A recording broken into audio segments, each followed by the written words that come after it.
What up, Fight World? It's your boy Ego, and I'm back with some more boxing. Make sure you guys hit the like and subscribe button for boxing news, updates, views, opinions, things like that. Now, I want to fill you guys in on this. Now, the late, rest in peace, Tommy Morrison, heavyweight champion, former champion, he has a son who's actually in the heavyweight division, and he's going to be fighting tonight on the ShoBox Showtime card. His name is Trey Lip Morrison. He's training with Freddie Roach, and I just want to get you guys caught up to speed. Now, I'm on his box rec. I really don't know much about him. I knew Tommy Morrison had a son that fought, and he has a perfect record, 11-0, all knockouts, so 100% knockout. He's only been 16 rounds, so he looks like he was getting the guys out of there pretty early. He's 26 years old. He's 6'2", but in the picture, you'll see it later, there's a picture of him and Freddie Roach. He looked real tall next to Freddie Roach. Maybe Freddie Roach is shorter than I thought. And he turned pro in 2014. So, again, that's all I really know. He hasn't been in with no big names, as you can see from his box rec in those 11 fights. This is his biggest challenge. He's fighting an undefeated fighter with a record of 13-0, Ed Lattimore, who has 7 knockouts. So, pretty decent knockout percentage there. And this is considered to be his biggest test or a step-up fight. This is who he's fighting, Ed Lattimore, aka Black Magic, 31 years old, an inch shorter, and he's from Pennsylvania. So I guess this fight is doing pretty well in Oklahoma, where Tommy Morrison, I guess his family is from, and I think it's a sold-out thing. It's a sold-out event in Oklahoma, so I guess maybe he has a good-sized following. So I'm definitely going to check it out to see what he's talking about, see what Freddie Roach looks like with the heavyweight. And it's been a while. The heavyweight division is starting to re-emerge. We got guys like Anthony Joshua, Deontay Wilder. You got veterans like Klitschko, David Haye, Cannon Briggs is even there making, let's go champ, you know what I mean, making some noise.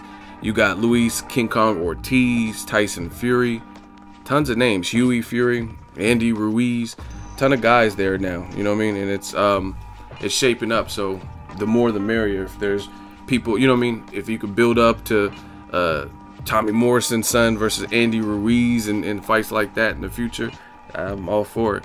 So again, I have to check him out. I didn't even bother before I made the video. Like I said, I knew Tommy Morrison had a son that was fighting, but I really haven't researched him to know if he's any good or anything like that. So you guys, if you have seen him, he's been fighting mostly at home, then let me know what your thoughts on. As far as his father was a fighter who was he got a lot of praise, you know what I'm saying? He got a lot of praise. He had the look, they called him the Duke. He had an untimely demise because he contracted the AIDS virus, I believe, and he used to be pretty diesel, you know what I'm saying? You look at him, he was kind of a clean-cut dude. He even looks big right there, but they called him the Duke.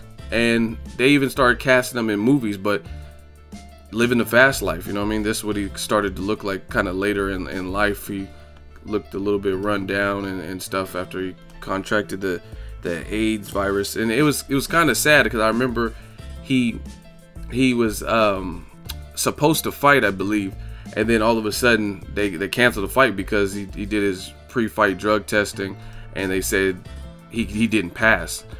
Or he couldn't fight, he wasn't cleared to fight because they noticed he had the AIDS virus, and then he went on and disputed it and said he was clean and didn't have it, and it's sad to see, you know what I'm saying? I think a lot of the fighters in the 80s and 90s, especially in the heavyweight division, they end up, I don't know, just their money wasn't managed right, and just their careers, they were taking tough fights.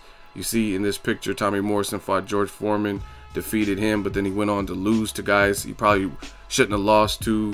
Then he lost to Lennox Lewis. There's no shame losing to Lennox Lewis because Lennox Lewis was a beast, but I don't know. I feel like a lot of fighters in the 80s and 90s, they were on top for a minute and just living a fast life, and it didn't last. The money didn't last and stuff like that. So I really want to see what his son is like, what his son's talking about.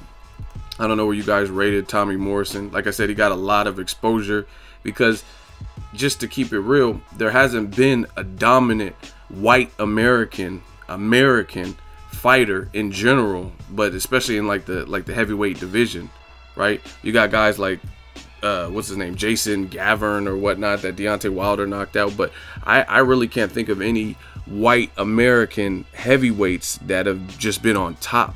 The only things you could think of are people from like Ukraine, like the Klitschko's or Tyson Fury.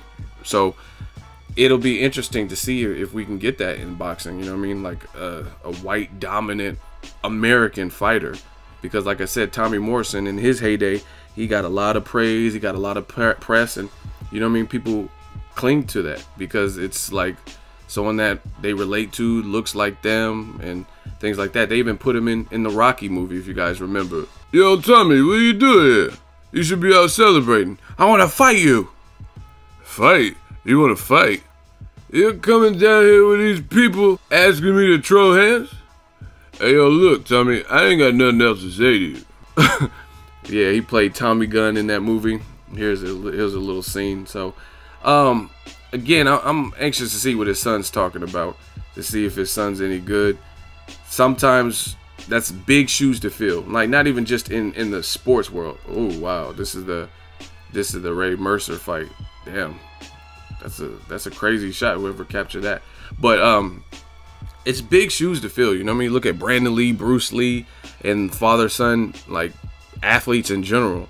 It's just you have a lot to, you know what I mean, a lot of big shoes to fill when your father is that famous. You know what I'm saying? And I don't know, it's just, that's the best way to put it, big shoes to fill. There's occasional times where maybe the son does like surpass what the father did. Like you look at Steph Curry with the Golden State Warriors and Dale Curry, his dad. I would say Steph Curry is surpassed his father, and his father was good. His father could hoop, his father could ball, but I would say he surpassed it. So I don't know, it's too premature for me. I haven't seen anything from Tommy Morrison's son, but I'm definitely going to be watching to see just what he looks like. What the hell? We got Tyson leaping off the ground. Let me know what you guys think of Tommy Morrison. How did you rate him? And will we have a dominant white American heavyweight champion? Do you guys see that happening anytime soon? Or if maybe there's someone I missed, drop that in the comment section and let me know who that person was. But Tommy Morrison was probably one of the last people that I could think of that was white American in the heavyweight division where he had a cool little run. You know what I mean? Rocky Marciano, but how many years ago was that? So I'm talking about in recent times. I really struggle to think. Maybe there's someone I'm leaving out, but you guys let me know what you thought of Tommy Morrison. If you've seen his son fight, drop that in the comment section. Make sure you like my video as always. Hate, comment, and subscribe. Till next video, it's Ego signing off.